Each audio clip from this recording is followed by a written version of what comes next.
നമസ്കാരം. സ്പോട്ട് ലൈവിലേക്ക് സ്വാഗതം.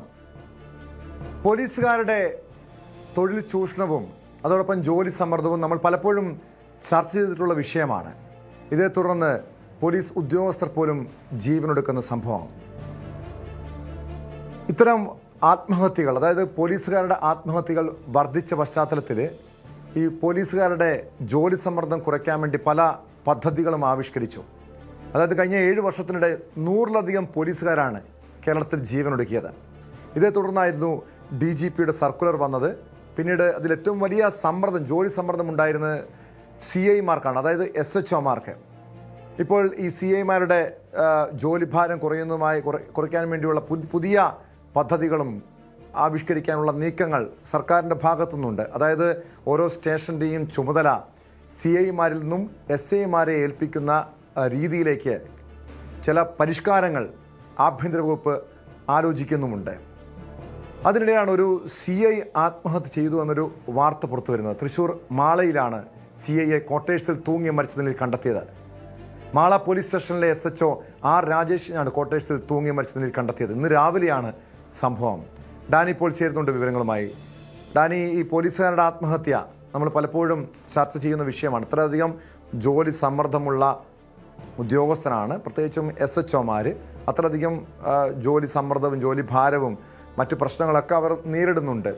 ഇതിനിടെയാണ് ഇത്തരമൊരു ആത്മഹത്യ ഉണ്ടായിരിക്കുന്നത്. ഈ ജോലി സമ്മർദ്ദം തന്നെയായിരിക്കുമോ ആത്മഹത്യയുടെ കാരണം?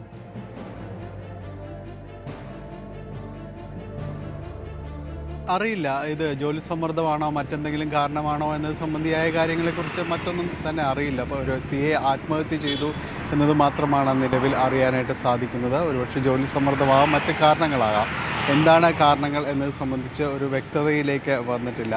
ഇപ്പോൾ പോലീസ് ഉദ്യോഗസ്ഥൻ്റെ ഒരു ആത്മഹത്യ എന്ന രീതിയിൽ തന്നെയാണ് ഇത് പറയുന്നത്. കാരണങ്ങളുണ്ടാകാം, ഒരുപക്ഷെ ഈ പറഞ്ഞ പോലുള്ള കാരണങ്ങളോ മറ്റെന്തെങ്കിലും കാര്യങ്ങളോ സാധ്യതകളോ ഉണ്ടാകാം. അത് സംബന്ധിച്ച് കൂടുതൽ അന്വേഷണങ്ങളും കാര്യങ്ങളും നടത്തേണ്ടതുണ്ട്. ഏതെങ്കിലും തുടക്കത്തിൽ അത് വളരെ അപക്വമായത് നമുക്ക് പറയാനും സാധിക്കുകയില്ല.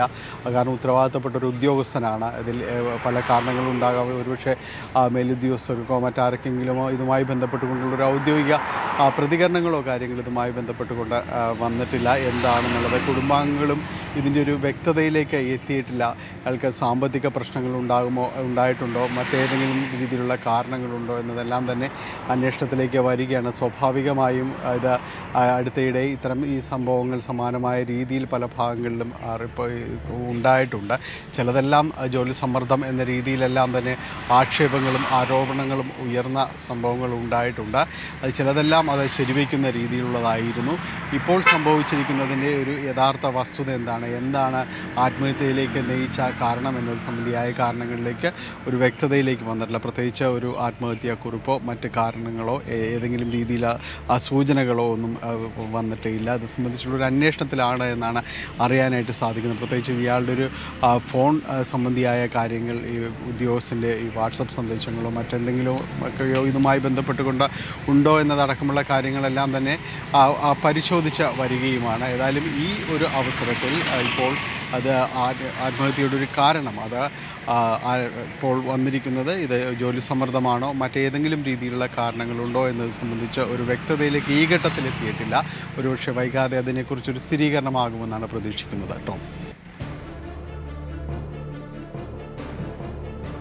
വ്യക്തമാണ്. ഡാനി പോളാണ് വിവരങ്ങൾ നൽകിയത്. ഡാനി സൂചിപ്പിച്ചതുപോലെ എന്തായാലും ഈ പോലീസ് ഉദ്യോഗസ്ഥൻ്റെ ആത്മഹത്യയുടെ യഥാർത്ഥ കാരണം എന്താണെന്ന് വിശദമായി തന്നെ പരിശോധിക്കേണ്ട വിഷയമാണ്. ജോലി സമ്മർദ്ദമാണോ മറ്റേതെങ്കിലും രീതിയിലുള്ള തൊഴിൽ ചൂഷണം മേലുദ്യോഗസ്ഥരുടെ ഭാഗത്തു നിന്നുണ്ടായിട്ടുണ്ടോ തുടങ്ങിയ കാര്യങ്ങളിലാണ് വിശദമായ അന്വേഷണം നടത്തുന്നത്. ആത്മഹത്യക്കുറിപ്പ് മറ്റോ അവിടെ ഒന്നും ലഭിച്ചിട്ടുണ്ടോ തുടങ്ങിയ കാര്യങ്ങളിലൊക്കെ വ്യക്തത വേണം. എന്തായാലും ഏറെ ഗൗരവത്തോടെ കാണേണ്ട വിഷയം തന്നെയാണ്.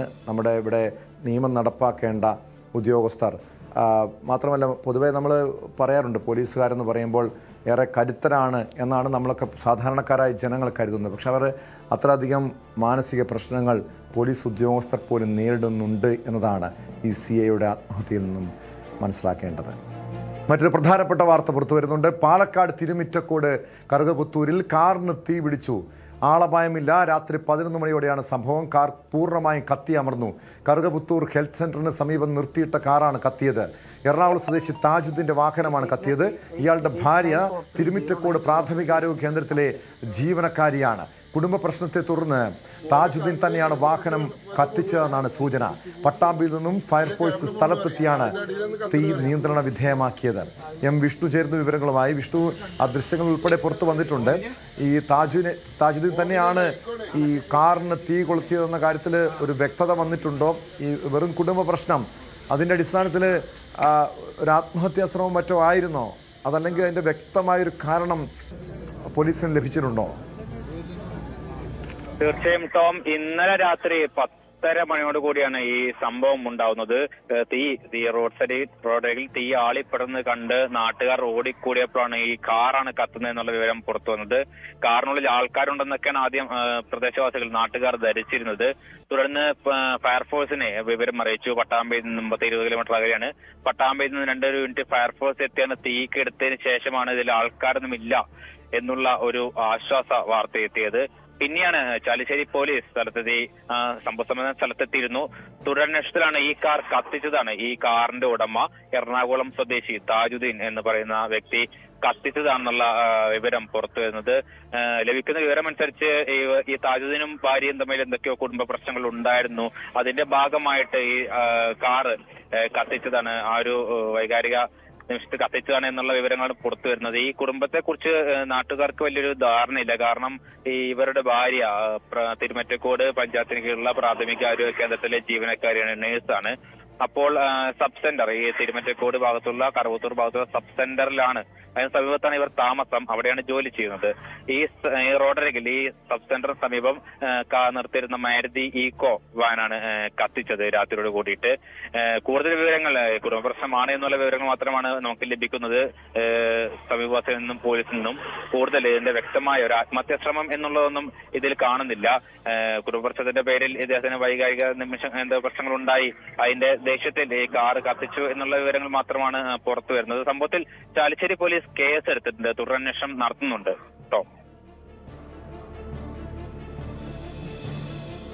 തീർച്ചയായും ഏറെ ഇതൊരു കുടുംബ പ്രശ്നമാണ്. ഇങ്ങനെ കുറേ നാളുകളായി ഈ താജുദ്ദീനും ഭാര്യയും തമ്മിൽ പ്രശ്നം നിലനിന്നിരുന്നോ? ഈ ഭാര്യയെ ആക്രമിക്കുന്ന ഒരു പ്രവണതയൊക്കെ ഉണ്ടായിരുന്ന വ്യക്തിയായിരുന്നു ഇയാൾ. മാത്രമല്ല, പോലീസ് ഈ വിഷയത്തിൽ എന്ത് നടപടിയാണ് സ്വീകരിച്ചിട്ടുള്ളത്?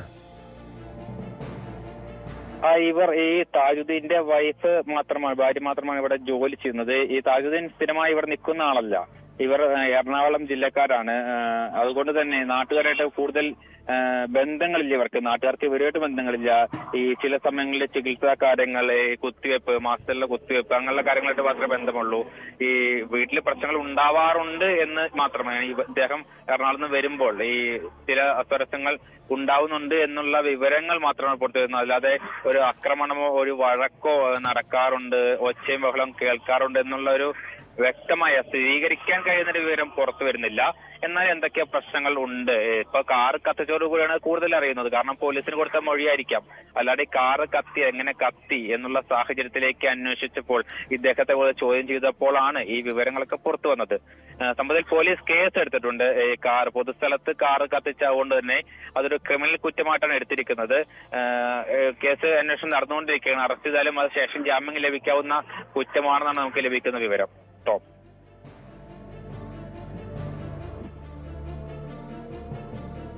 യെസ്, വ്യക്തമാണ്. എം വിഷ്ണുവാണ് വിവരങ്ങൾ നൽകിയത്. എന്തായാലും ഒരു കുടുംബ പ്രശ്നത്തെ തുടർന്നാണ് സ്വന്തം കാർ താജുദ്ദീൻ കത്തിച്ചതെന്നാണ് പോലീസ് നൽകുന്ന വിവരം. കുറേ നാളുകളായി ഇരുവരും തമ്മിൽ പ്രശ്നങ്ങളുണ്ടായിരുന്നു. ഇയാൾ എറണാകുളം സ്വദേശിയാണ്, ഭാര്യയാണ് ഈ പാലക്കാട് ജോലി ചെയ്യുന്നത്, അവിടുത്തെ ആശുപത്രിയിലെ ജീവനക്കാരിയാണ്. ഇതുമായി ബന്ധപ്പെട്ട് പല ദിവസങ്ങളിലും വഴക്കും പ്രശ്നങ്ങളും ഉണ്ടായിരുന്നുവെന്ന് സമീപവാസികൾ ഉൾപ്പെടെ പറയുന്നുണ്ട്. അതിൻ്റെ ഒടുവിലാണ് ഇത്തരമൊരു കാർ കത്തിക്കുന്ന സംഭവം ഉണ്ടായത്. കാസർഗോഡ് ചെറുവത്തൂരിൽ കോളേജ് വിദ്യാർത്ഥിനി ജീവനൊടുക്കിയ സംഭവത്തിൽ ദുരൂഹത. വാർത്തയിലേക്ക് എത്താം. ചെറുവത്തൂരിൽ കോളേജ് വിദ്യാർത്ഥിനി ജീവനൊടുക്കിയ കേസിലേക്കാണ്. പയ്യങ്കി സ്വദേശിനി 19-കാരി മുബഷീറിയാണ് മരിച്ചത്. എലിവിഷം ഉള്ളിൽ ചെന്നതാണ് മരണകാരണം. കൈതക്കാട് അൽവർദ വിമൻസ് കോളേജിലെ വിദ്യാർത്ഥിനിയാണ്. ജൂൺ 2 മുതൽ ചികിത്സയിലായിരുന്നു മുബഷീറ. മദ്രസ അധ്യാപകനുമായി വീട്ടുകാർ വിവാഹം നിശ്ചയിച്ചതിലുള്ള എതിർപ്പ് മൂലം ജീവനൊടുക്കിയായിരുന്നു എന്നാണ് വിവരം. വിവരങ്ങളുമായി KV ബൈജു ചേരുന്നു കാസർഗോഡ് നിന്ന്. ബൈജു, ജൂൺ 2-നാണ് മുബഷിറയെ ആശുപത്രിയിൽ പ്രവേശിപ്പിക്കുന്നത് എലിവിഷം കഴിച്ച നിലയിൽ. അപ്പോൾ മരണം സംഭവിക്കുന്നു. ഇതിൻ്റെ യഥാർത്ഥ കാരണം എന്താണെന്നാണ് പറയുന്നത്? ഈ വിവാഹവുമായി ബന്ധപ്പെട്ട പ്രശ്നങ്ങളാണോ ആത്മഹത്യയിലേക്ക് കാരണം?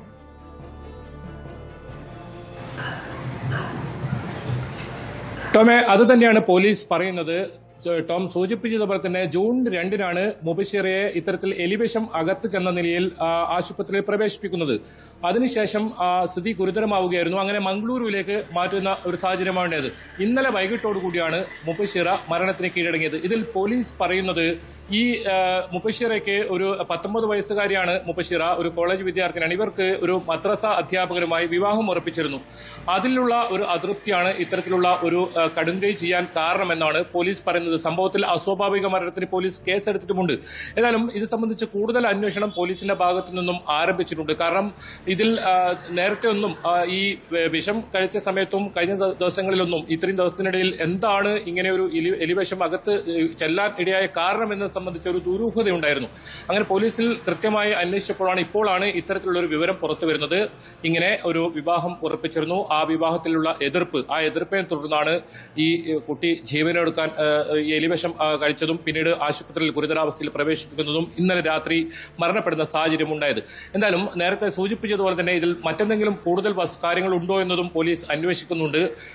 ഇതിൽ ഈ കുടുംബങ്ങളുടെ മൊഴി രേഖപ്പെടുത്താനും തീരുമാനിച്ചിട്ടുണ്ട്. ഇത്തരത്തിൽ ഏതെങ്കിലും തരത്തിലൊരു എതിർപ്പ് ആ വീട്ടുകാരോട് ഇവർ അറിയിച്ചിട്ടുണ്ടോ, അതല്ലെങ്കിൽ ഇവരുടെ സുഹൃത്തുക്കളോട് ആരോടെങ്കിലും ഈ കുട്ടി ഈ കാര്യം പങ്കുവച്ചിട്ടുണ്ടോ? ഒരുപക്ഷെ നമ്മുടെ പുതിയ തലമുറ നമുക്കറിയാം, അവർക്ക് വിദ്യാഭ്യാസം വേണം, സ്വന്തം കാലിൽ നിൽക്കണം, അങ്ങനെ ഒരു വിവാഹം മതി എന്നൊക്കെ തീരുമാനിക്കുന്ന ഒരു കാലഘട്ടമാണ്. അങ്ങനെയാണ് ഈ കോളേജിൽ പഠിക്കുന്ന 19 വയസ്സുകാരുടെ ഒരു വിവാഹം പെട്ടെന്ന് നിശ്ചയിക്കുകയും അത് ഉൾക്കൊള്ളാൻ കഴിയാതെ ഒരു മനോവിഷമത്തിലാണ് ഇങ്ങനെ ഒരു എലിവിഷം കഴിച്ചതെന്നാണ് പ്രാഥമിക നിഗമനമെങ്കിലും പോലീസ് ഇതിൽ കൂടുതൽ അന്വേഷണം നടത്തുന്നുണ്ടെന്നാണ് നമുക്ക് ലഭിക്കുന്ന വിവരം. ടോമെ, ഇത് പറയുമ്പോൾ ഇതിനൊപ്പം ചേർത്ത് വായിക്കേണ്ടത് കഴിഞ്ഞ ആഴ്ച നമ്മൾ നിരന്തരം തുടർച്ചയായ ദിവസങ്ങളിൽ ഇങ്ങനെ ഭർത്തൃമതികളായ യുവതികൾ ജീവനൊടുക്കുന്ന സാഹചര്യമാണ് നമ്മൾ റിപ്പോർട്ട് ചെയ്തിരുന്നത്. ആ കേസുകളിലൊന്നും ഒരു കേസിൽ മാത്രം ഫാത്തിമത്ത് സുബൈദ എന്ന് പറയുന്ന ഭർത്തൃമതി, അതായത് വിവാഹ വാർഷികത്തിന് 1-ാം വാർഷികത്തിന് ഒരു ദിവസം ബാക്കി നിൽക്കെ ഇങ്ങനെ ഭർത്തൃ വീട്ടുകാരുടെ മുന്നിൽ വെച്ച് ആസിഡ് കഴിച്ച് ആത്മഹത്യ ചെയ്യുന്ന ഒരു സാഹചര്യം ഉണ്ടായിരുന്നു. ആ കേസിൽ ഈ ഒരു അറസ്റ്റ് മാത്രമാണ് ഇതുവരെ നടന്നിട്ടുള്ളത്. മറ്റ് 4 കേസുകളിലും അസ്വാഭാവിക മരണത്തിനാണ് കേസെടുത്തിട്ടുള്ളത്. പലതിലും ഗാർഹിക പീഡനം, സ്ത്രീധനം ആവശ്യപ്പെട്ടുള്ള ഇത്തരത്തിൽ നിരന്തര പീഡനം, ഇങ്ങനെയൊക്കെ ഈ കേസുകളിൽ FIR ഉണ്ടെങ്കിലും ആരെയും അറസ്റ്റ് ചെയ്തിട്ടില്ല. പോലീസ് അത്തരം നടപടികൾ സ്വീകരിച്ചിട്ടില്ല എന്നതും നമുക്ക് ഈ ഘട്ടത്തിൽ എടുത്തു പറയേണ്ട ഒരു കാര്യം തന്നെയാണ്. ഏതായാലും ഇപ്പോൾ നടന്ന സംഭവത്തിൽ പോലീസിന്റെ കൂടുതൽ അന്വേഷണം ഉണ്ടാവും. മുബഷിറ ഏതെങ്കിലും തരത്തിൽ മറ്റ് മാനസിക സമ്മർദ്ദത്തിന് ഏതെങ്കിലും തരത്തിൽ ഇടയായിട്ടുണ്ടോ എന്ന കാര്യവും പോലീസ് അന്വേഷിക്കുന്നുണ്ട്. പ്രാഥമികമായി പോലീസിൽ നിന്നും ലഭിക്കുന്ന വിവരമാണ് ഇത്തരത്തിൽ ഒരു വിവാഹവുമായി ബന്ധപ്പെട്ട എതിർപ്പ്. ആ എതിർപ്പിനെ തുടർന്ന് ഈ കുട്ടി ഇങ്ങനെ എലിവിഷം കഴിക്കുകയായിരുന്നു. അങ്ങനെ എലിവിഷം അകത്ത് ചെന്ന് ഗുരുതരാവസ്ഥയിൽ ഇത്രയും ദിവസം ആശുപത്രിയിലായിരുന്നു. അത് നേരത്തെ പറഞ്ഞതുപോലെ തന്നെ ചെറുവത്തൂരെ സ്വകാര്യ ആശുപത്രിയിൽ പ്രവേശിപ്പിച്ചു. സ്ഥിതി ഗുരുതരമായതിനെ തുടർന്ന് മംഗളൂരിലേക്ക് മാറ്റുന്ന സാഹചര്യമുണ്ടായി. മംഗളൂരിൽ നിന്നാണ് ഈ കുട്ടി ഇന്നലെ വൈകിട്ടോടുകൂടി മരണപ്പെടുന്ന സാഹചര്യമുണ്ടായത്. ഏതായാലും ഇത് സംബന്ധിച്ച് പോലീസ് വിശദമായ അന്വേഷണം ആരംഭിച്ചിട്ടുണ്ട്. നേരത്തെ സൂചിപ്പിച്ചതുപോലെ തന്നെ മറ്റെന്തെങ്കിലും കാരണം ഇതിന് പിന്നിലുണ്ടോ എന്നതാണ് പ്രധാനമായും അന്വേഷിക്കുന്നത്. എന്തായാലും ആ രീതിയിൽ ചന്ദേര പോലീസാണ് ഇത് സംബന്ധിച്ച് അസ്വാഭാവിക മരണത്തിന് കേസെടുത്തിട്ടുള്ളത്. കുടുംബത്തിന്റെ മൊഴി ഉൾപ്പെടെ രേഖപ്പെടുത്താനുണ്ട്. കൂടുതൽ മൊഴി രേഖപ്പെടുത്തിയാൽ മാത്രമേ ഇതിൽ ഒരു വ്യക്തത വരൂ. ഇത്തരം ഒരു വിവാഹ നിശ്ചയം അല്ലെങ്കിൽ വിവാഹത്തിന് സൂചിപ്പിച്ചതുപോലെ ഈ കാസർഗോഡ് ജില്ലയിലെ പെൺകുട്ടികൾക്ക് ഇത് എന്താണ് ഇപ്പോൾ സംഭവിക്കുന്നതെന്നൊരു ചോദ്യം അവിടെ നിലനിൽക്കുന്നുണ്ടല്ലോ. കാരണം തുടർച്ചയായുള്ള ആത്മഹത്യകൾ, ഭർത്തൃമതികളായ യുവതികൾ മുതൽ ഇതുപോലുള്ള കോളേജ് വിദ്യാർത്ഥിനികൾ വരെയും ജീവനെടുക്കുന്ന സംഭവം. ഒരുപക്ഷെ ഈ ചെറിയ പ്രായത്തിൽ വിവാഹം കഴിക്കുന്നതിൻ്റെ മാനസിക സമ്മർദ്ദം പലരിലുമുണ്ട്. കാരണം ഇത് 19 വയസ്സാണ് ഈ പെൺകുട്ടിക്ക്. ഈ ചെറിയ പ്രായത്തിൽ, അതായത് പഠിക്കുന്ന പ്രായത്തിൽ വിവാഹം ഉറപ്പിക്കുന്നു, പിന്നീട് വിവാഹം കഴിപ്പിച്ചയക്കുന്നു. അതിനുശേഷം ഉണ്ടാകുന്ന കുടുംബ പ്രശ്നങ്ങൾ ഒരുപക്ഷെ അവർക്ക് താങ്ങാൻ കഴിയുന്നില്ല. അതേ തുടർന്നുള്ള ആത്മഹത്യകൾ, ഇത് ഗൗരവമായി തന്നെ കാണേണ്ട ഒരു വിഷയമാണ്. കാരണം പെൺകുട്ടികൾ തന്നെ ഇതിനെതിരെ രംഗത്ത് വരണം. കാരണം അവരുടെ ഭാവി സുരക്ഷിതമാക്കേണ്ടത് അവരുടെ തന്നെ ഉത്തരവാദിത്തമാണ്. ചെറിയ പ്രായത്തിലുള്ള വിവാഹം, കാരണം എനിക്ക് തോന്നുന്നു ഈ ശൈശവ വിവാഹം പോലും ഈ സമീപകാലത്ത് റിപ്പോർട്ട് ചെയ്ത ജില്ലയാണ് കാസർഗോഡ്. അത്തരം സംഭവങ്ങൾ ആവർത്തിക്കപ്പെടുമ്പോൾ സ്വാഭാവികമായും നമ്മുടെ ഭരണകൂടമൊക്കെ ഈ വിഷയത്തിൽ ഏറെ ശ്രദ്ധ പുലർത്തേണ്ടതല്ലേ, ഏറെ ഗൗരവത്തോടെ കാണേണ്ടതല്ലേ? ഒരു ബോധവൽക്കരണമല്ല ഈ വിഷയത്തിൽ വേണ്ടത്, കൃത്യമായ ഇടപെടലുകളാണ്. കാരണം ഇതുപോലെ പെൺകുട്ടികൾക്ക് നേരെ 18 വയസ്സ് കഴിയുമ്പോൾ അവർ വിവാഹം കഴിപ്പിച്ചയക്കാമെന്ന് തന്നെയാണ് നമ്മുടെ ഇവിടുത്തെ നിയമ വ്യവസ്ഥ പറയുന്നത്. പക്ഷേ അവരുടെ കൂടി താല്പര്യം പരിഗണിച്ചുകൊണ്ടുള്ള ഒരു തീരുമാനം എടുക്കാനുള്ള ഒരു ചിന്തകൾ, അല്ലെങ്കിൽ ആ രീതിയിലുള്ള ഒരു തീരുമാനമല്ലേ കുടുംബങ്ങളുടെ ഭാഗത്തുനിന്ന്, രക്ഷിതാക്കളുടെ ഭാഗത്തുനിന്ന് ഉണ്ടാകേണ്ടത്?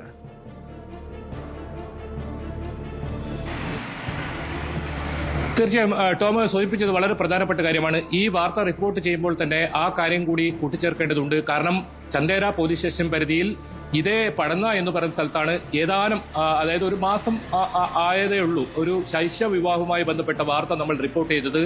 ആ ശൈശവ വിവാഹം നടന്നത് ഇതേ സ്ഥലത്താണ്. ഈ പടന്ന എന്ന് പറയുന്ന ഇപ്പോൾ മുബഷിറ ഈ ജീവനൊടുക്കിയ അതേ സ്ഥലത്താണ് ഇങ്ങനെ ഒരു ശൈശവ വിവാഹം നടന്നത്. വലിയ വിവാദമായത് അതിൽ ഉത്തരവാദിത്തപ്പെട്ട ആളുകൾ അതായത് പഞ്ചായത്തിന്റെ ഉത്തരവാദിത്തപ്പെട്ട ആളുകൾ ഉൾപ്പെടെ ഇത്തരത്തിലൊരു ശൈശവ വിവാഹത്തിന് മുന്നോട്ട് വന്നു എന്നതാണ് അതിൽ ഏറ്റവും ഗൗരവമായ ആ സംഭവം.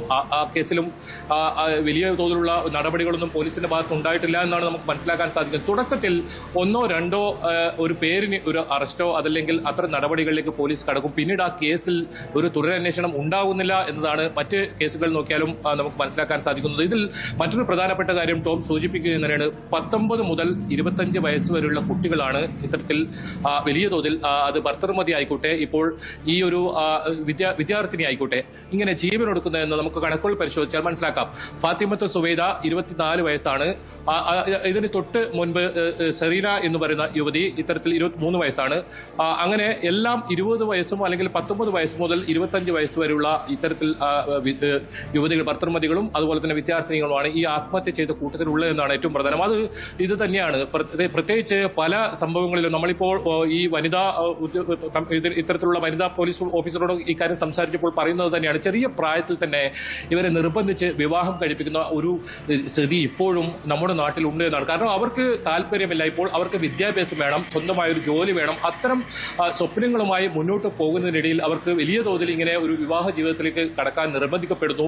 ഇപ്പോഴും അത്തരം സംഭവങ്ങൾ നടക്കുന്നു എന്നതാണ് ഈ കാര്യങ്ങളെല്ലാം വിരൽ ചൂണ്ടുന്നത്. അങ്ങനെ വലിയ സ്വപ്നവുമായി അവർ വിവാഹിതരായി 8 വർഷം പ്രണയിച്ച് വിവാഹം കഴിച്ച ഒരു സംഭവമാണ് ഈ ഫാത്തിമത്ത് സുവൈദയുടെ. അതിൽ ഇങ്ങനെ 1 വർഷത്തിന് തികയും മുമ്പ് ജീവനൊടുക്കുന്ന സാഹചര്യം. അങ്ങനെ ഇഷ്ടപ്പെട്ടും പ്രണയിച്ചും ഒക്കെ വിവാഹം കഴിച്ച് അവർ വലിയ സ്വപ്നം കണ്ട് വിവാഹം കഴിച്ച് വീട്ടിലെത്തുമ്പോൾ അവിടെ നിരന്തരം പീഡനം, ശാരീരികമായ പീഡനം, അതോടൊപ്പം സ്ത്രീധനം കൂടുതൽ ആവശ്യപ്പെട്ട് പീഡനം, അത് സഹിക്കവയ്യാതെ ഇങ്ങനെ ജീവനൊടുക്കുന്ന സാഹചര്യം. അതാണ് നമ്മൾ കഴിഞ്ഞ ദിവസങ്ങളിലൊക്കെ കണ്ട ഈ റിപ്പോർട്ടുകളിലൊക്കെ കാണാനുള്ളത്. അപ്പോൾ ഏറ്റവും ഒടുവിലായി സൗപർണിക എന്ന് പറയുന്ന നാഗാലാൻഡിലെ സൈനികന്റെ ഭാര്യ, അതായത് 41 വയസ്സാണ്. ഇവർ ഗൃഹപ്രവേശനം കഴിഞ്ഞ് 1 മാസമേ ആയതുള്ളൂ. ഏതെങ്കിലും തരത്തിൽ അവർക്ക് ചുറ്റുപാടുകളിൽ പ്രശ്നമുണ്ടോ എന്ന് ബന്ധുക്കൾക്ക് പോലും അറിയില്ല. അവർ ജീവനൊടുക്കുന്ന സാഹചര്യമാണ്. 2 കുഞ്ഞുങ്ങളാണ് അവർക്കുണ്ടായിരുന്നത്. അതേപോലെ ഫാത്തിമത്ത് സുവൈദക്കും ഒരു 3 മാസം പ്രായമുള്ള ഒരു കുഞ്ഞ്. ഇങ്ങനെ അനാഥമാകുന്നത് കുഞ്ഞുങ്ങളാണ്. അവർക്ക് ഈ സംഭവത്തിൽ ഇവരുടെ പിതാവിനെ ഇത്തരത്തിൽ ഈ കേസിൽ അറസ്റ്റ് ചെയ്ത് ജയിലിലടക്കുന്ന സാഹചര്യം, മാതാവ് ജീവനൊടുക്കുന്ന സാഹചര്യം, അങ്ങനെ ഇവർക്ക് ആരും ഇല്ലാത്ത ഒരു സ്ഥിതിയിലേക്ക് ഈ കുഞ്ഞുങ്ങളെ തള്ളിവിടുന്ന സാഹചര്യമാണ് മാതാപിതാക്കൾ പലപ്പോഴും ഇത്തരം സംഭവങ്ങൾ ചെയ്യുന്നത്. ഒരുപക്ഷെ മുബഷിറയുടെ കേസിലേക്ക് വന്നാലും മുബഷിറ ഇങ്ങനെ വലിയ സ്വപ്നം കണ്ട് കോളേജിലൊക്കെ പഠിക്കാൻ താല്പര്യം പ്രകടിപ്പിച്ച് അങ്ങനെ കോളേജിൽ പഠിക്കുന്ന ഒരു സമയത്ത് ഒരു വിവാഹത്തിലേക്ക് കടക്കാൻ നിർബന്ധിക്കപ്പെട്ടു എന്നതാണ് പോലീസ് പ്രധാനമായും അന്വേഷിക്കുന്നത്. അങ്ങനെയാണ് ഇപ്പോൾ പോലീസിൽ നിന്ന് നമുക്ക് ലഭിക്കുന്ന പ്രാഥമികമായ വിവരം. ഇപ്പോൾ ഈ കുടുംബങ്ങളെ ഇപ്പോൾ മൊഴിയെടുക്കലോ മറ്റോ പൂർത്തിയായിട്ടില്ല. കാരണം ഇപ്പോൾ സംസ്കാര ചടങ്ങുകൾ സംബന്ധിച്ച ഒരു തീരുമാനം ഇതുവരെ ആയിട്ടില്ല.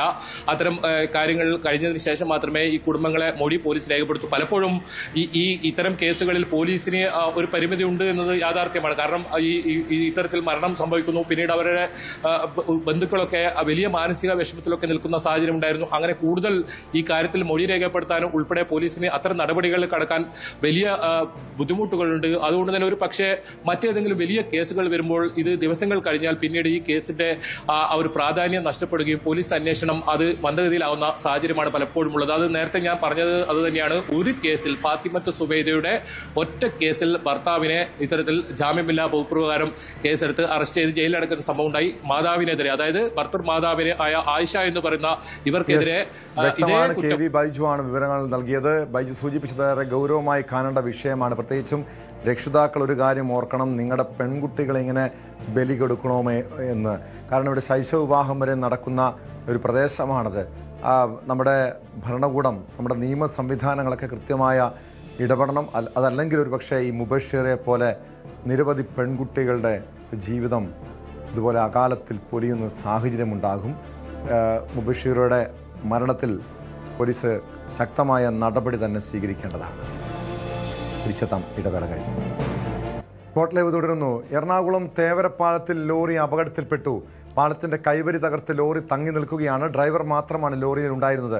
നാട്ടുകാരും പോലീസും ചേർന്ന് ഇയാളെ രക്ഷപ്പെടുത്തി. ലോറി പാലത്തിൽ നിന്നും മാറ്റാനുള്ള ശ്രമങ്ങൾ തുടരുകയാണ്. ഡാനി ഇപ്പോൾ ചേരുന്നു തേവരയിൽ നിന്നും. ഡാനി, ഇതെങ്ങനെയാണ് ഈ അപകടമുണ്ടായത്? ലോറി ഈ പാലത്തിൽ നിന്നും മാറ്റാനുള്ള ശ്രമങ്ങൾ എങ്ങനെ പുരോഗമിക്കുന്നു?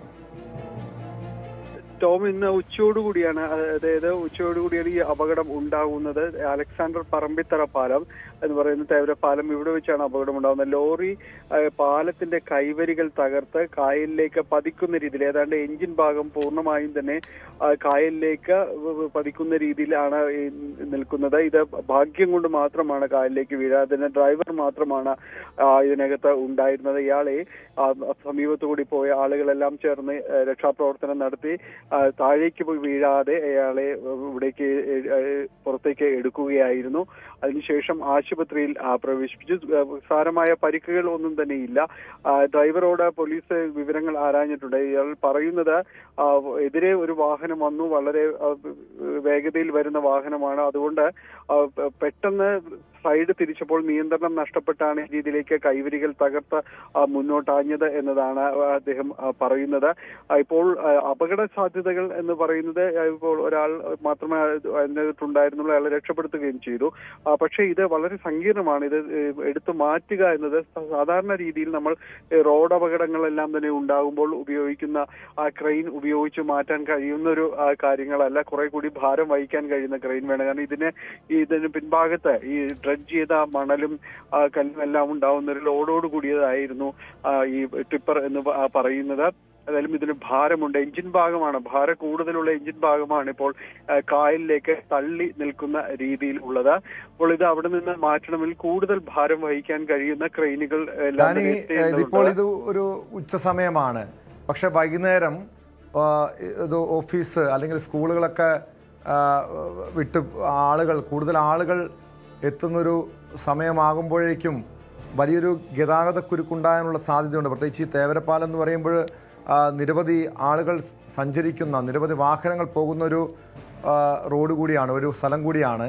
ഒരു ഗതാഗതക്കുരുക്ക് അവിടെ അനുഭവപ്പെടുന്നുണ്ടോ? ടോം, അത് തന്നെയാണ് ഇതിലൊരു സങ്കീർണത എന്ന് പറയുന്നത്. ഇപ്പൊ ടോം സൂചിപ്പിച്ചതുപോലെ ഇത് സമയം വൈകും തോറും ഈ മേഖലയിൽ ഗതാഗതം പൂർണ്ണമായും തടസ്സപ്പെടാനുള്ള സാധ്യത അടക്കം നിലനിൽക്കുന്നുണ്ട്. കാരണം ഇപ്പോൾ ഇതിൽ കടന്നു പോകാവുന്ന വാഹനങ്ങൾ തന്നെയാണ് ഉള്ളത്. വലിയ രീതിയിൽ നമ്മൾക്ക് പ്രശ്നങ്ങളില്ലാതെ ഒരു വരി ഗതാഗതം നിയന്ത്രിച്ച്, അല്ലെങ്കിൽ അവിടെ ഇത് മാറ്റുമ്പോൾ, ലോറി മാറ്റുമ്പോൾ ഗതാഗതം നിയന്ത്രിക്കാനും വലിയ ബുദ്ധിമുട്ടുകളില്ലാതെ നമുക്ക് മുന്നോട്ട് പോകാനെല്ലാം തന്നെ സാധ്യമാകുന്ന രീതിയിലാണ് നിലവിലെ ഒരു സാഹചര്യങ്ങൾ എന്ന് പറയുന്നത്. പക്ഷെ കുറച്ച് കഴിയുമ്പോൾ ഇത് മാറും. ടോം സൂചിപ്പിച്ചതുപോലെ തന്നെ വലിയ രീതിയിലേക്ക് തിരക്ക് അനുഭവപ്പെടുന്ന രീതിയിലേക്കെല്ലാം തന്നെ കാര്യങ്ങൾ മാറും. കൂടുതൽ വാഹനങ്ങൾ വരും. അപ്പോൾ ഇതുവഴിയുള്ള ഗതാഗതം ഏതാണ്ട് പൂർണ്ണമായും നിലയ്ക്കുന്ന രീതിയിലേക്ക് സാഹചര്യങ്ങൾ മാറുമെന്ന കാര്യത്തിൽ ഉറപ്പാണ്. അതുകൊണ്ട് പിന്നെ മാത്രവുമല്ല, ഈ കാലാവസ്ഥ ഇപ്പോൾ ഒരു അനുകൂലമായ ഘടകമാണ്. അപ്പോൾ ആ ഒരു സമയത്ത് തന്നെ പൂർണ്ണമായും ഈ വാഹനം അവിടെ നിന്ന്, ലോറി പൂർണ്ണമായും തന്നെ അവിടെ നിന്ന് മാറ്റുക എന്നതാണ് ഉദ്ദേശിക്കുന്നത്. അതിനുവേണ്ടിയുള്ള ഒരു തയ്യാറെടുപ്പ് എല്ലാം തന്നെ നടത്തുന്നുണ്ട്. പോലീസിന്റെയും അതോടൊപ്പം തന്നെ ഈ അഗ്നിരക്ഷാസേനയുടെയും എല്ലാം തന്നെ നേതൃത്വത്തിലാണ് ഈ ഒരു സാഹചര്യങ്ങളെല്ലാം തന്നെ ഏകോപിപ്പിക്കുന്നത്. അതുകൊണ്ട് മുൻകരുതലുകളെടുത്ത് ഗതാഗത ക്രമീകരണം നടത്തി എല്ലാം തന്നെയാണ് ഇപ്പോൾ കാര്യങ്ങൾ മുന്നോട്ട് കൊണ്ടുപോകുന്നത്. സമയം വൈകുക, ടോം സൂചിപ്പിച്ചതുപോലെ വൈകുന്നേരമാകുമ്പോൾ കൂടുതൽ വാഹനങ്ങൾ, ഇരട്ടിയിലധികം വാഹനങ്ങൾ ഈ മേഖലയിലൂടെ കടന്നുപോകും. ഹൈവേ ആണ്, അത്തരം സാഹചര്യങ്ങളെല്ലാം ഉണ്ട്. അപ്പോൾ അതുകൂടി കണക്കിലെടുക്കേണ്ടി വരും. ഗതാഗതം അത് കൂടുതലാകാനുള്ള ഒരു സാധ്യതയുണ്ട്. ഒപ്പം തന്നെയും ഈ കാലാവസ്ഥയും ഒരു വിഷയം തന്നെയാണ്. മഴയ്ക്കുള്ള ഒരു സാധ്യതയും എല്ലാം തന്നെയുണ്ട്. അപ്പോൾ ഈ സമയത്തിനുള്ളിൽ എങ്ങനെയാണ് ഈ അപകടം ഉണ്ടായതെന്ന് അറിയണം. കാരണം അത്രയധികം സാമാന്യം നിരവധി വാഹനങ്ങൾ പോകുന്ന ഒരു പാലമാണ്. അവിടെ ഇങ്ങനൊരു അബദ്ധത്തിൽ പോയതായിരിക്കാം, നിയന്ത്രണം വിട്ടതായിരിക്കാം. ആ സമയം എന്തായാലും മറ്റനിഷ്ട സംഭവങ്ങളൊന്നും ഉണ്ടായില്ല. പക്ഷേ ഇത് എങ്ങനെയാണ് ഈ അപകടം സംഭവിച്ചെന്ന കാര്യത്തിൽ എന്തെങ്കിലും വ്യക്തതയുണ്ടോ? ഡ്രൈവർ സംസാരിച്ചിരിക്കുന്നത്, ഡ്രൈവർ പറഞ്ഞിരിക്കുന്നത് വളരെ വേഗതയിലെതിരെ ഒരു വാഹനം വന്നു. ആ വാഹനം പെട്ടെന്ന് നേർക്ക് വരുന്നത്, അതിന്റെ നിയന്ത്രണം വിട്ട് നേർക്ക് വരുന്നതായിട്ടാണ് ആദ്യഘട്ടത്തിൽ അയാൾക്ക് തോന്നിയത്. അതുകൊണ്ട് പെട്ടെന്ന് തിരിക്കുകയായിരുന്നു എന്നതാണ് പ്രാഥമികമായി പറഞ്ഞിട്ടുള്ളത്. പക്ഷെ അത് കൂടുതൽ ഉറപ്പ് വരുത്തേണ്ടതുണ്ട്. അപ്പോൾ ഈ ഒരു സാഹചര്യമാണ് നിലവിലുള്ളത്. കൂടുതൽ അറിയേണ്ടതുണ്ട്. നമ്മൾ മനസ്സിലാക്കുന്നതനുസരിച്ച്, നമ്മളിപ്പോ പ്രദേശത്തേക്ക് എത്തി, മനസ്സിലാക്കുന്നതനുസരിച്ച് ഡ്രൈവർ അടക്കം ഇവിടേക്ക് കൊണ്ടുവന്നിട്ടുണ്ട്. ഏതായാലും കാര്യമായ ഒരു പരിക്കോ കാര്യങ്ങളോ അദ്ദേഹത്തിന് ഇല്ല എന്നാണ് അറിയുന്നത്. ഏതായാലും ഈ വഴി പോകുമ്പോൾ അലക്സാണ്ടർ പറമ്പിത്തറ പാലത്തിന് ഇരുവശവും വലിയ രീതിയിൽ തന്നെ പലപ്പോഴും ഈ അപകട ഭീഷണി ഉയർത്തുന്ന സാഹചര്യങ്ങൾ പലപ്പോഴും ഉണ്ടാവുന്നുണ്ട്. പ്രത്യേകിച്ച് ഈ ഇതിലൂടെയുള്ള ഒരു ടാറിംഗ് സമ്പ്രദായം എല്ലാം തന്നെ അശാസ്ത്രീയമാണ്. പലപ്പോഴും ഗട്ടർ പോലെ രൂപപ്പെടുകയും വാഹനങ്ങൾ അപകടത്തിൽപ്പെടുകയും എല്ലാം തന്നെ ചെയ്യാറുണ്ട്. അപ്പോൾ അല്പം കൂടി വേഗതയിലാണെങ്കിൽ ഇതാ നിയന്ത്രണം നഷ്ടപ്പെടുന്ന രീതിയിലേക്ക്, വാഹനങ്ങളുടെ നിയന്ത്രണം നഷ്ടപ്പെടുന്ന രീതിയിലേക്ക് എല്ലാം തന്നെ കാര്യങ്ങൾ വരാറുണ്ട്. അപ്പോൾ അതെല്ലാം പരിഗണിക്കപ്പെടേണ്ടതാണ്. എന്താണ് ഉണ്ടായിട്ടുള്ളത് എന്നതെല്ലാം പരിശോധിക്കപ്പെടേണ്ടതാണ്. മോട്ടോർ വാഹന വകുപ്പ് അധികൃതരും അടക്കം ഇവിടേക്ക് സ്ഥലത്തെത്തിയിട്ടുണ്ട്. ഏതായാലും അത്തരം പരിശോധനകൾ നടത്തുന്നു.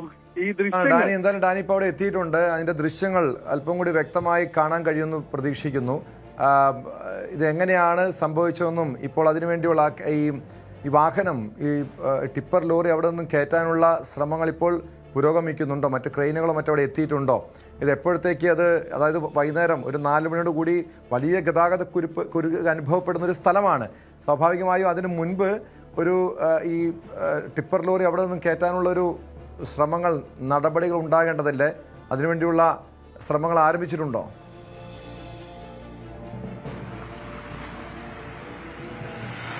ഹലോ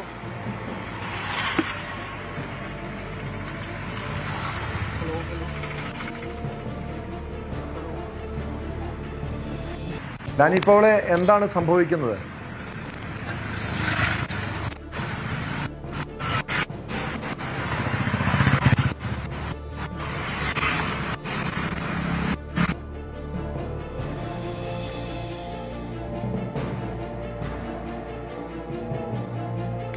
വ്യക്തമാണ്. ഡാനി പോളാണ് വിവരങ്ങൾ നൽകിയത്. മറ്റു വാർത്തയിലേക്ക് ഇനി പോവുകയാണ്. Spot live. മാസപ്പടി കേസിൽ വീണ ടി നാളെ ഇഡിക്ക് മുന്നിൽ ഹാജരാകില്ല. ഹാജരാകാൻ സാവകാശം തേടി ആരോഗ്യ പ്രശ്നം ചൂണ്ടിക്കാട്ടിയാണ് സമയം നീട്ടി ചോദിച്ചത്. അതേസമയം CMRL MD ശശിധരൻ കർത്തിയോടും നാളെ ഹാജരാകാൻ ആവശ്യപ്പെട്ടിട്ടുണ്ട്. നവമി ദിനേശിലേക്ക്. നവമി, എന്തായാലും നാളെ ഹാജരാകാനായിരുന്നു വീണയ്ക്കും അതോടൊപ്പം CMRL MD ഉൾപ്പെടെയുള്ള ഉദ്യോഗസ്ഥർക്ക് നിർദ്ദേശം നൽകിയിരുന്നത്. വീണ ഹാജരാകില്ല എന്ന് ഇപ്പോൾ അറിയിച്ചിട്ടുണ്ട്. അതിൻ്റെ കാരണം എന്താണ് പറയുന്നത്? മറ്റുദ്യോഗസ്ഥർ, അതായത് CMRL ഉദ്യോഗസ്ഥർ നാളെ ഹാജരാകുമോ? അതുമായി ബന്ധപ്പെട്ടതിന് വിവരങ്ങൾ ലഭ്യമായിട്ടുണ്ടോ? ടോം, നാളെ മുതലാണ് മാസപ്പടി കേസിലെ ചോദ്യം ചെയ്യലുകൾ ആരംഭിക്കുന്നത്. അതിൽ 9-ലധികം പേർക്കാണ് ഇതുവരെയും നോട്ടീസ് അയച്ചത്. നിലവിൽ വീണ വിജയനെയും അതോടൊപ്പം തന്നെ CMRL MD ശശിധരൻ കർത്തേനെയുമാണ് നാളെ ചോദ്യം ചെയ്യലിന് ഹാജരാകണമെന്ന് ആവശ്യപ്പെട്ടുകൊണ്ട് ED സമൻസ് അയച്ചത്. ഇപ്പോൾ വീണ വിജയൻ നാളെ ഹാജരാകാൻ കഴിയില്ല എന്ന മറുപടിയാണ് ഇമെയിലിലൂടെ EDക്ക് നൽകിയിരിക്കുന്നത്. അത് പറയുന്ന കാരണം തന്റെ ആരോഗ്യ പ്രശ്നമാണ്. സാധാരണ ആരോഗ്യ പ്രശ്നം ചൂണ്ടിക്കാട്ടിക്കൊണ്ട് ഇപ്പോൾ ഡോക്ടർമാരുടെ സർട്ടിഫിക്കറ്റ് അടക്കം ഉണ്ടെങ്കിൽ ED അത് ചോദ്യം ചെയ്യൽ മറ്റൊരു ദിവസത്തേക്ക് മാറ്റുന്നതാണ്. അങ്ങനെ ഇവിടെയും വീണ വിജയൻ സമാനമായ രീതിയിൽ തനിക്ക് ആരോഗ്യ പ്രശ്നങ്ങളുണ്ട്, നാളെ ഹാജരാകാൻ കഴിയില്ല എന്ന് EDയെ അറിയിച്ചിട്ടുണ്ട്. ഇമെയിൽ മുഖേന ഇന്നലെയാണ് ഇക്കാര്യം അറിയിച്ചത്. അതോടൊപ്പം തന്നെ ED ആവശ്യപ്പെട്ട രേഖകളും ചോദ്യങ്ങൾക്കുള്ള മറുപടിയും അഭിഭാഷകൻ മുഖേന എത്തിക്കാമെന്നുകൂടി EDക്ക് മുന്നിൽ അറിയിച്ചിട്ടുമുണ്ട്. എന്തായാലും ഇന്ന് തന്നെ ED മറ്റൊരു ദിവസത്തേക്ക്, അതായത് അടുത്ത എന്നാണോ വീണയെ ചോദ്യം ചെയ്യേണ്ടത് ആ ദിവസത്തെ നോട്ടീസ് ഇന്ന് തന്നെ സമൻസായിട്ട് അയക്കുമെന്നാണ് ED ഉദ്യോഗസ്ഥരിൽ നിന്നും അറിയുന്നത്. അങ്ങനെയാണെങ്കിൽ അടുത്ത ആഴ്ച, ഈ വരുന്ന ആഴ്ചയിൽ തന്നെ എത്രയും വേഗം ഈ വരുന്ന ആഴ്ച തന്നെ വീണയെ ചോദ്യം ചെയ്യാൻ വേണ്ടിയിട്ടുള്ള സമൻസ് അയക്കുമെന്നാണ് ED ഉദ്യോഗസ്ഥർ പറഞ്ഞിരിക്കുന്നത്. പിന്നൊന്ന് ശശിധരൻ കർത്തയാണ്. ശശിധരൻ കർത്തയെ നാളെയാണ് ചോദ്യം ചെയ്യാൻ വിളിപ്പിക്കുന്നത്, വരണമെന്ന് ആവശ്യപ്പെട്ടിരിക്കുന്നത്. ശശിധരൻ കർത്ത ഇതുവരേക്കും മറ്റ് അസൗകര്യങ്ങളൊന്നും പറഞ്ഞിട്ടുമില്ല.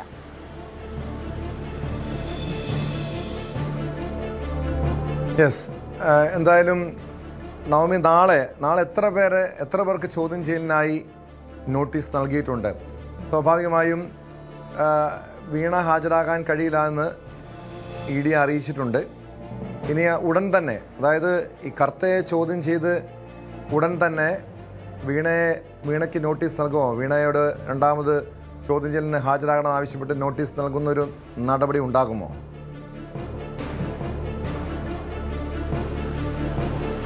ടോം, ഇതിൽ രണ്ട് പ്രാവശ്യം, ആദ്യത്തെ 2 പ്രാവശ്യം അസൗകര്യം പ്രകടിപ്പിച്ചു കഴിഞ്ഞാൽ പിന്നെയും നോട്ടീസ് അയക്കും. അതിലും ഹാജരായില്ലെങ്കിൽ കസ്റ്റഡി അടക്കമുള്ള കാര്യങ്ങളിലേക്ക് കടക്കാനുള്ള അവകാശം EDക്കുണ്ട്. അങ്ങനെയാണ് സാധാരണ ED അത്തരത്തിലുള്ള നീക്കമാണ് നടത്തുന്നത്. ഇവിടെ പക്ഷേ വീണ വിജയൻ ഈ അന്വേഷണത്തോട് സഹകരിക്കുന്നുണ്ട്. അതായത് ഇതുവരേക്കും തനിക്ക് വരാൻ പറ്റില്ല എന്ന് മറ്റ് കാര്യങ്ങളൊന്നും പറഞ്ഞിട്ടില്ല. ഇന്നലത്തെ മറുപടി ഇമെയിലിൽ പോലും മറ്റൊരു ദിവസത്തെ ഡേറ്റ് തരണം എന്നാണ് ആവശ്യപ്പെട്ടിരിക്കുന്നത്. അങ്ങനെയാണെങ്കിൽ ഇത് ഈ വരുന്ന ആഴ്ചയിൽ എന്തെങ്കിലും ഒരു ദിവസം ഹാജരാകാനായിരിക്കും ഈ വരുന്ന ആഴ്ചയിൽ ഹാജരാകുമെന്നായിരിക്കും വീണ പറയുക. അങ്ങനെ എന്നിട്ടും ഹാജരായില്ലെങ്കിൽ മാത്രമായിരിക്കും തുടർ നടപടികളുമായി ED മുന്നോട്ട് പോവുകയുള്ളൂ. ഇപ്പോൾ ശശിധരൻ കർത്തയെ കൂടാതെ തിങ്കളാഴ്ച ശശിധരൻ കർത്തയുടെ മകൻ ശരണസ് കർത്തയെ ചോദ്യം ചെയ്യാൻ വിളിപ്പിച്ചിട്ടുണ്ട്. ശരണസ് കർത്ത ഹാജരായേക്കുമെന്നാണ് അറിയാൻ സാധിക്കുന്നത്. അതോടൊപ്പം തന്നെ മറ്റ് പല ആളുകളും CMRന്റെ മറ്റ് ജീവനക്കാരെയും വരും ദിവസങ്ങളിലുമൊക്കെ ചോദ്യം ചെയ്യാൻ വിളിപ്പിക്കുകയും ചെയ്യുന്നുണ്ട്. അവർക്കും നോട്ടീസ് അയച്ചു. അങ്ങനെ അടുത്ത ആഴ്ച മുതലായിരിക്കും ED കൂടുതൽ ചോദ്യം ചെയ്യലുകളിലേക്ക് കടക്കുക. നിലവിൽ ശേഖരിച്ചു വെച്ച തെളിവുകളുടെ അടിസ്ഥാനത്തിലായിരിക്കും ഒരു ചോദ്യം ചെയ്യലുണ്ടായിരിക്കുക. ഒപ്പം കൊച്ചിയിൽ നിന്നും വിവരങ്ങൾ നൽകിയത്. മാസപ്പടി കേസിൽ പിണറായി വിജയന്റെ മകൾ വീണ വിജയൻ നാളെ ചോദ്യം ചെയ്യലിന് ഹാജരാകില്ല, മറ്റ് അസൗകര്യങ്ങളുണ്ട്, ആരോഗ്യ പ്രശ്നങ്ങളുണ്ട് എന്ന് ചൂണ്ടിക്കാണിച്ച് EDയോട് വിവരങ്ങൾ അറിയിച്ചിട്ടുണ്ട്. പക്ഷേ CMRന്റെ ഉദ്യോഗസ്ഥർ, MD അടക്കമുള്ള ഉദ്യോഗസ്ഥരെ ചോദ്യം ചെയ്യുന്ന നടപടി ഉണ്ടാകും. അടുത്ത ആഴ്ച കൂടുതൽ ചോദ്യം ചെയ്യലും കൂടുതൽ നടപടികളും EDയുടെ ഭാഗത്തുനിന്ന് ഉണ്ടാകുമെന്നാണ് പ്രതീക്ഷിക്കുന്നത്.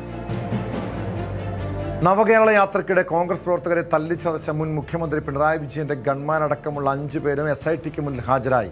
പിണറായി വിജയന്റെ ഗൺമാൻ അനിൽ കല്യൂർ, സുരക്ഷാ സേനയിലുണ്ടായിരുന്ന സന്ദീപ്, അരുൺ, BV വിപിൻ, VK ഷൈജു എന്നിവരാണ് ഹാജരായത്.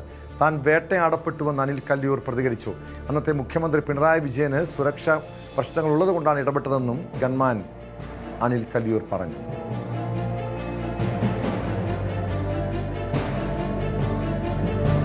ശരണ്യ സ്നേഹജൻ ചേരുന്നുണ്ട് ആലപ്പുഴയിൽ നിന്നും വിവരങ്ങളുമായി. ശരണ്യ, എന്തായാലും ഈ 5 പ്രതികൾക്കും കോടതി മുൻകൂർ ജാമ്യം അനുവദിച്ചതോടുകൂടിയാണ് ഈ പ്രതികൾ SITക്ക് മുന്നിലെത്തിയിരിക്കുന്നത്. അതിനിടെ അനിൽ കല്യൂർ പറഞ്ഞത് താൻ വേട്ടയാടപ്പെട്ടുവെന്നാണ്. മുൻ മുഖ്യമന്ത്രിയുടെ, അന്നത്തെ മുഖ്യമന്ത്രിയായിരുന്ന പിണറായി വിജയന് സുരക്ഷാ പ്രശ്നങ്ങൾ ഉള്ളതുകൊണ്ട് ഇടപെട്ടുവെന്നാണ്. പക്ഷേ അവിടെ മറ്റ് പോലീസ് ഉദ്യോഗസ്ഥരുണ്ടായിരുന്നു. ഈ മുഖ്യമന്ത്രിയുടെ ഗൺമാൻ ആ രീതിയിൽ തല്ലിച്ചതയ്ക്കേണ്ട കാര്യമില്ലായിരുന്നു.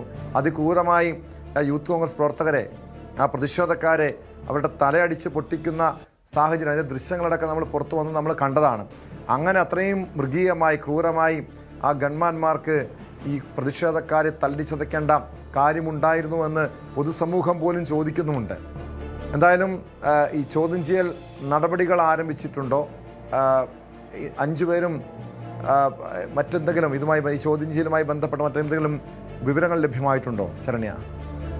ടോമെ, ജാമ്യ വ്യവസ്ഥയിൽ ഇവര് ഇന്ന് മുതലുള്ള തുടർച്ചയായ ദിവസങ്ങളിൽ അന്വേഷണ സംഘം ആവശ്യപ്പെട്ടാൽ കസ്റ്റഡി കാലാവധി പോലെ തന്നെ ഈ ക്രൈംബ്രാഞ്ച് ഓഫീസിൽ ഹാജരാകണമെന്ന് മുൻകൂർ ജാമ്യം പുറപ്പെടുവിച്ചുള്ള വിധിയിൽ ജില്ലാ കോടതി സെഷൻസ് ജഡ്ജ് ഹാനിയം വർഗീസ് അത്തരത്തിൽ ഉത്തരവ് പുറപ്പെടുവിച്ചിരുന്നു. അതിന്റെ അടിസ്ഥാനത്തിൽ കൂടിയാണ് ഇന്നിപ്പോൾ മുൻ മുഖ്യമന്ത്രി പിണറായി വിജയന്റെ സുരക്ഷാ ഉദ്യോഗസ്ഥനായിരുന്ന അനിൽ കല്യൂർ, ഒപ്പം തന്നെ ബാക്കിയുള്ള 4 സന്ദീപ് അടക്കമുള്ള 5 പോലീസ് ഉദ്യോഗസ്ഥരാണ് ഇപ്പോൾ ഈ ചോദ്യം ചെയ്യലായി ക്രൈംബ്രാഞ്ച് ഓഫീസിലുള്ളത്. ഇവരുടെ അറസ്റ്റ് രേഖപ്പെടുത്തിയിട്ടുണ്ട്. അതോടൊപ്പം തന്നെ ഇവരുടെ ഒരു നിലവിലത്തെ ഒരു സാഹചര്യം എന്ന് പറയുന്നത് ഈ കേസിൽ SITയുടെ അന്വേഷണ ചുമതലയുള്ളത് SP ഷൗക്കത്ത് അലിയാണ്. അദ്ദേഹത്തിന്റെ നേതൃത്വത്തിലാണ് ഈ വിഷയത്തിൽ ഇവരെ ചോദ്യം ചെയ്തുകൊണ്ടിരിക്കുന്നത്. സെപ്പറേറ്റ് ആയിട്ട് ഓരോരുത്തരെയും ചോദ്യം ചെയ്ത് വരികയാണ്.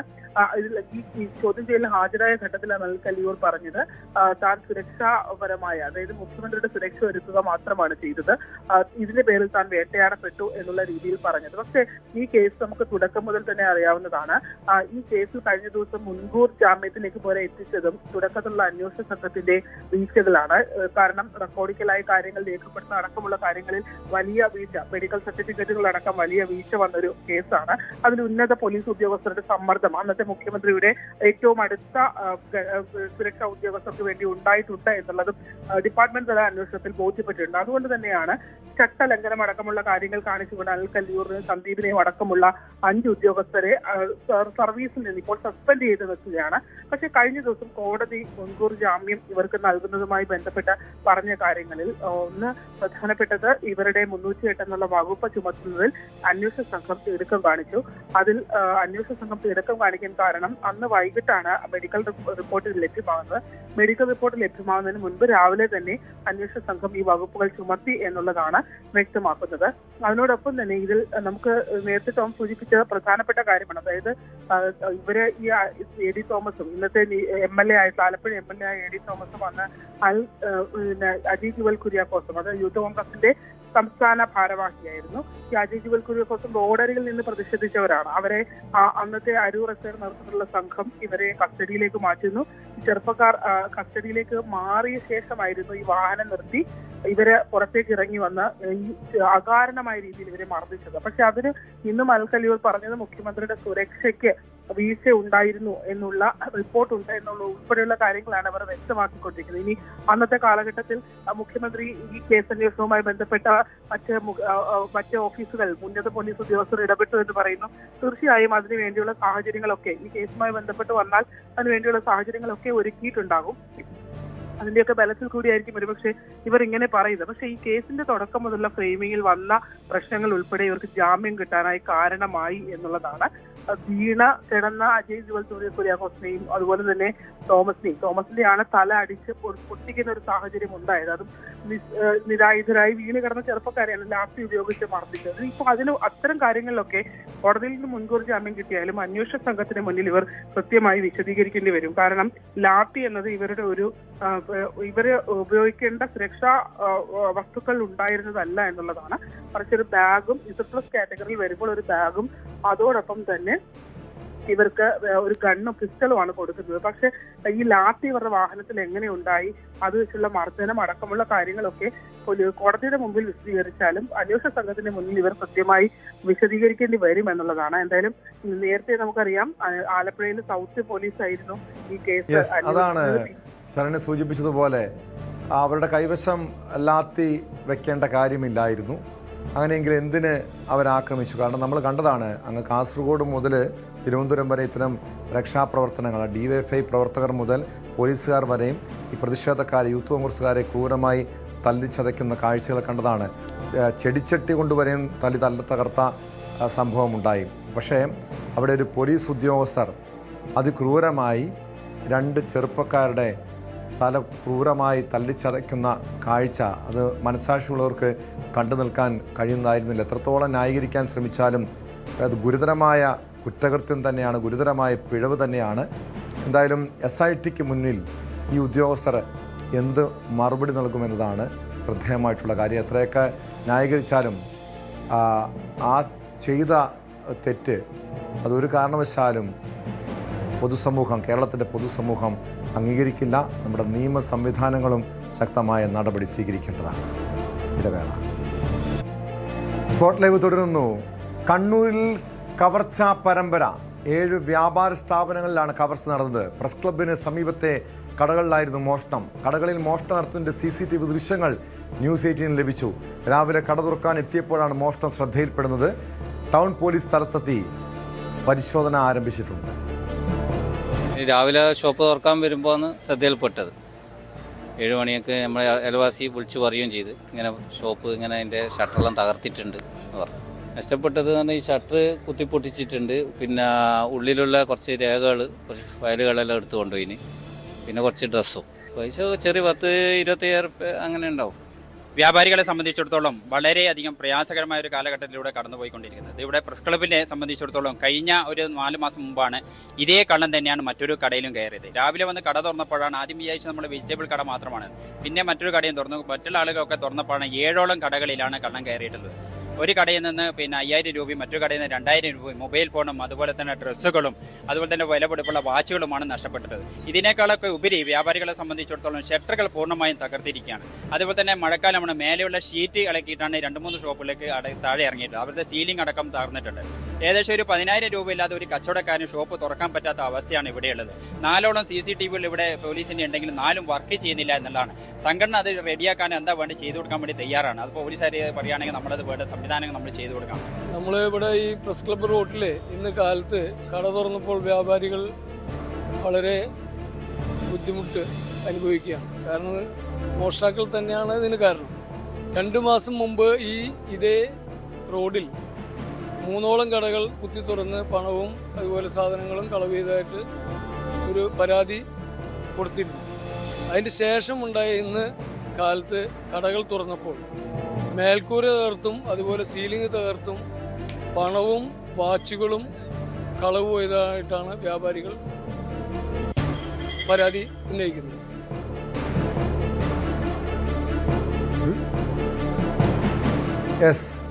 വിവരങ്ങളുമായി സുമേഷ് മോറാട് ചേരുന്നുണ്ട് കണ്ണൂരിൽ നിന്ന്. സുമേഷ്, വ്യാപാരികൾ വലിയ ആശങ്കയിലാണ്. അവർ വലിയ പരിഭവം പങ്കുവയ്ക്കുന്നുണ്ട്. കാരണം പോലീസിൻ്റെ ഭാഗത്ത് നിന്ന് കൃത്യമായ ഇടപെടലുകളില്ല, രാത്രി പരിശോധനയില്ല, CCTVകളെല്ലാം നിശ്ചലമായിട്ടുള്ളൊരവസ്ഥ, പ്രവർത്തനരഹിതമാണ്. അങ്ങനെ ഇത് ഈ സ്ഥാപനത്തിൻ്റെ അതായത് ഓരോ കടകളിലുമുള്ള CCTVകൾ ഈ കള്ളൻ്റെ ദൃശ്യങ്ങൾ പതിഞ്ഞിട്ടുണ്ട്. ഒരു കടകളിലല്ല മോഷണം നടന്നത്, 7 വ്യാപാര സ്ഥാപനങ്ങളിലാണ്, അതും ഒരൊറ്റ രാത്രിയിൽ. ഈ കള്ളനെക്കുറിച്ച് എന്തെങ്കിലും സൂചനയുണ്ടോ? ഒരാൾ തനിച്ചാണോ മോഷണത്തിനെത്തിയത്? ടോം, മഴക്കാലം തുടങ്ങിയതോടെ മോഷണങ്ങളും വർദ്ധിക്കുന്നു എന്നുള്ളത് തന്നെയാണ് ഏറ്റവും പ്രധാനപ്പെട്ട കാര്യമായി പറയാനുള്ളത്. അതായത് ഇന്നലെ ഒറ്റ രാത്രിയിൽ നേരത്തെ ടോം സൂചിപ്പിച്ചതുപോലെ തന്നെ ഈ മോഷണ പരമ്പര തന്നെ നടന്നു എന്നുള്ളതാണ്. അതായത് ഈ പ്രസ് ക്ലബിനോട് ചേർന്നിട്ടുള്ള 7 കടകളിലാണ് ഇന്നലെ ഈ മോഷണം നടന്നത്. ഇത് കൃത്യമായി പറയാൻ സാധാരണക്കാർ നടത്തുന്നതായിട്ടുള്ള ചെറിയ ചെറിയ കടകളാണ്. അതായത് ഇതിന്റെ മേൽക്കുരകളൊക്കെ ഈ ഹോസ്പിറ്റൽ ഷീറ്റുകളൊക്കെ മറച്ചു വെച്ചുകൊണ്ടുള്ള അത്തരം ഷോപ്പ്, ഇതൊരു താൽക്കാലിക സംവിധാനം പോലെയുള്ള ഷോപ്പുകളാണ് ഇവിടെ പ്രവർത്തിക്കുന്നത്. ഇതിനോട് ചേർന്ന 7 കടകൾ, അടുത്തായുള്ള 7 കടകളിലാണ് ഇന്നലെ ഈ മോഷണം നടന്നത്. ഈ മോഷണം നടത്തിയ രീതി തന്നെ നമുക്കറിയാം. ആ വിഷ്വൽ നമ്മൾ ഈ പുറത്തു വന്ന ദൃശ്യത്തിൽ തന്നെ വ്യക്തമാണ്. അതായത് ഈ ഷീറ്റ് തകർത്ത് മുകളിൽ കയറി അതിന്റെ ഈ ഹോസ്പിറ്റൽ ഷീറ്റുകളൊക്കെ തകർത്തുകൊണ്ടാണ് ഈ മോഷണം നടത്തിയത് എന്നുള്ളതാണ് ഇതിൽ പ്രധാനപ്പെട്ട കാര്യമായി പറയാനുള്ളത്. ഇന്ന് രാവിലെ 7 മണിയോടുകൂടി കടകളൊക്കെ തുറക്കുന്ന സമയത്താണ് ഈ വ്യാപാരികളുടെ ശ്രദ്ധയിൽ ഇത്തരം കാര്യങ്ങൾ ഈ പതിയുന്നത് തന്നെ. അതായത് ഇതിന്റെ ഷട്ടറുകളൊക്കെ സാധാരണ രീതിയിൽ അടഞ്ഞിരിക്കുകയും എന്നാൽ ഉള്ളിൽ ഷട്ടർ തുറന്ന് ഉള്ളിൽ കയറിയതിനു ശേഷമാണ് ഇവിടെ ഒരു മോഷണം നടന്നായിട്ടുള്ള കാര്യം ഈ വ്യാപാരികളുടെ ശ്രദ്ധയിൽപ്പെടുന്നത്. അത്ര വിദഗ്ധമായ രീതിയിലാണ് ഈ മോഷണം നടത്തിയത്. ഇതിൽ പ്രധാനപ്പെട്ട കാര്യം എന്ന് പറയുന്നത് ഏകദേശം ഒരു 300-400 മീറ്റർ തൊട്ടടുത്തായിട്ടാണ് ഈ ടൗൺ സ്റ്റേഷനുകൾ, പോലീസിന്റെ ടൗൺ സ്റ്റേഷൻ പ്രവർത്തിക്കുന്നത്. ഇന്നലെ മോഷണം നടന്ന ഈ കടകളോട് ചേർന്ന്, അതായത് 400 മീറ്റർ തൊട്ടടുത്തായിട്ടാണ് സ്റ്റേഷൻ ഉൾപ്പെടെ പ്രവർത്തിക്കുന്നത്. എന്നാൽ ഈ പോലീസിന്റെ ശ്രദ്ധ പോലും ഇത്തരം സ്ഥലങ്ങളിൽ എത്തുന്നില്ല എന്നുള്ളത് തന്നെയാണ് ഈ വ്യാപാരികൾ ഉൾപ്പെടെ പറയുന്നത്. അവിടെ ഈ പോലീസിന്റെ ഈ CCTV ക്യാമറകൾ ഈ പ്രസ് ക്ലബിന് മുൻപിൽ തന്നെയുണ്ട്.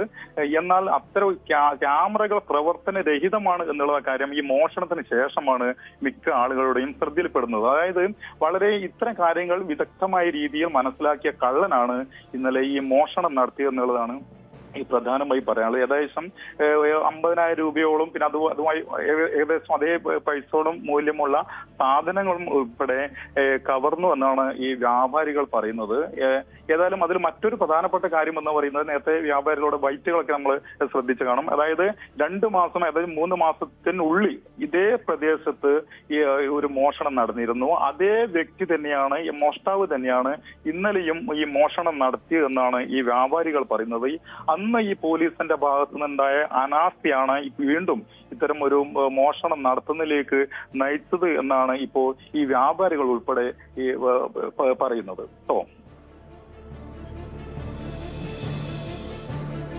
അത് കൃത്യമായ ഒരു പോലീസിന്റെ പരിശോധന നഗരത്തിലില്ലേ? പ്രത്യേകിച്ചും പ്രസ് ക്ലബിന് സമീപത്തെന്ന് പറയുമ്പോൾ നഗരപരിധിയാണ്, പോലീസിന്റെ നിരീക്ഷണങ്ങളുള്ള സ്ഥലമാണ്. അവിടെയാണ് ഈ ഒരു മണിക്കൂറുകൾക്കിടെ ഇത്തരമൊരു കവർച്ചാ പരമ്പര തന്നെ നടക്കുന്നത് അല്ലേ? തീർച്ചയായിട്ടും അത് തന്നെയാണ് ഈ വ്യാപാരികളും പറയുന്നത്. അതായത് പോലീസിന്റെ ഒരു നിരീക്ഷണം വേണ്ട ഒരു പ്രദേശമാണ് ഈ പ്രദേശം എന്നൊക്കെ പറയുന്നത്. കാരണം ഈ പ്രസ് ക്ലബിന്റെ ഈ ഭാഗങ്ങൾ, ഈ പഴയ ബസ് സ്റ്റാൻഡൊക്കെ ഉൾപ്പെടുന്ന ഒരു ഭാഗമാണ്. അവിടെ ഈ സാമൂഹ്യ വിരുദ്ധരുടെ ഈ ശല്യം രൂക്ഷമാണ് എന്നുള്ള കാര്യം ഇതിനകം തന്നെ വ്യാപാരികൾ ഉൾപ്പെടെ ഈ പോലീസിൽ വിവരം അറിയിച്ചിട്ടുണ്ടായിരുന്നു. എന്നാൽ പോലീസ് വേണ്ട വിധത്തിൽ ജാഗ്രത പുലർത്തുന്നില്ല എന്നുള്ളത് തന്നെയാണ് ഇവരുടെയൊക്കെ ഈ പരാതിയുള്ളത്. അത് തന്നെയാണ് ഇത്തരം ഒരു മോഷണത്തിലേക്ക് വീണ്ടും നയിച്ചത് എന്നുള്ളതാണ് ഈ വ്യാപാരികൾ പറയുന്നത്. അതായത് ഒരാൾ തന്നെ വീണ്ടും മോഷണം നടത്താൻ എത്തുന്നു എന്നുള്ളതാണ് ഇത് പ്രധാനപ്പെട്ട ഒരു അതിശയകരമായി തോന്നുന്നത്. അതായത് അന്ന് പോലീസ് വേണ്ട രീതിയിൽ ഇടപെടുന്നില്ല, അത് ഒരു ജാഗ്രത പുലർത്തിയില്ല. അതായത് അന്നും ഈ വ്യാപാരികൾ ഇത്തരം പരാതികൾ നൽകിയിരുന്നു. പരാതികൾ വേണ്ട രീതിയിൽ മുന്നോട്ട് കൊണ്ടുപോകുന്ന അല്ലെങ്കിൽ ഒരു കൃത്യമായ അന്വേഷണം നടത്തി ഈ മോഷ്ടാവിനെ കണ്ടെത്തുന്നതിന് വേണ്ടി പോലീസിന് സാധിക്കുന്നില്ല എന്നുള്ളത് തന്നെയാണ് ഇവരോടൊക്കെ ഈ പരാതിയായി പറയുന്നത്. സാധാരണക്കാരായ ആളുകൾ നടത്താൻ കടകളാണ്. നേരത്തെ ഈ വ്യാപാരികളൊക്കെ പറഞ്ഞ പോലെ അതിന്റെ അറ്റകുറ്റപ്പണികൾ ഉൾപ്പെടെ നടത്തും. മഴക്കാലമാണ്, അതൊക്കെ നടത്തണമെങ്കിൽ വലിയൊരു പൈസ വേണം. അതായത് മേൽക്കൂര തകർത്തു, ഈ ഷട്ടറുകൾ തകർത്തു, ഇത് ഉൾപ്പെടെ നന്നാക്കി എടുക്കുന്നതിന് അല്ലെങ്കിൽ വേണ്ട നല്ല രീതിയിൽ അതിനിപ്പോ സാധാരണ രീതിയിൽ പണിയുന്നതിന് വേണ്ടി വ്യാപാരികളെ സംബന്ധിച്ചിടത്തോളം വലിയൊരു പൈസ മുടക്കുള്ള ഒരു കാര്യമാണ്. എന്നാൽ ഈ പോലീസ് തന്നെയാണ് ഇത്തരം അതായത് സംരക്ഷണം നൽകേണ്ട പോലീസ് വേണ്ട രീതിയിൽ അവിടെ ഇടപെടൽ നടത്തുന്നില്ല, അല്ലെങ്കിൽ അതിന് പോലീസിന്റെ നിരീക്ഷണം ഉണ്ടാകുന്നില്ല എന്ന് തന്നെയാണ് ഇത്തരം ഈ മോഷണ പരമ്പരകൾ ഉൾപ്പെടെ നടക്കാൻ കാരണം എന്നുള്ളത് തന്നെയാണ് ഇപ്പോൾ വ്യാപാരികൾ പറയുന്നത്. യെസ്, വ്യക്തമാണ്. സുമേഷ് മോറാഴിയാണ് വിവരങ്ങൾ നൽകിയത്. എന്തായാലും കണ്ണൂർ നഗരത്തിലെ കച്ചവടക്കാർ വലിയ ആശങ്കയിലാണ്. രാത്രി സമയങ്ങളിൽ, പ്രത്യേകിച്ച് ഈ കനത്ത മഴയിൽ നഗരത്തിൽ എന്തൊക്കെ നടക്കുന്നുവെന്ന് തൊട്ട് സമീപത്തെ വീടുകളിൽ പോലും ഒരു കവർച്ച നടന്നാലും സാധാരണ ജനങ്ങൾ അറിയാറില്ല. ഇതിൻ്റെ മറവിലാണ് കവർച്ചാ സംഘങ്ങൾ നാട്ടിൽ സജീവമായി രംഗത്തിറങ്ങിയിരിക്കുന്നത്. പോലീസിൻ്റെ കൃത്യമായ ഇടപെടലുകൾ വേണം, രാത്രി സമയങ്ങളിലെ പരിശോധനകൾ വേണം. അതല്ലെങ്കിൽ ഇതുപോലെ കവർച്ചാ സംഘങ്ങൾ അവരുടെ ഒരു വിഹാര കേന്ദ്രങ്ങളായി ഇതുപോലുള്ള കച്ചവട സ്ഥാപനങ്ങളെയും വീടുകളെയൊക്കെ മാറ്റുന്നൊരു സാഹചര്യം ഉണ്ടാകും.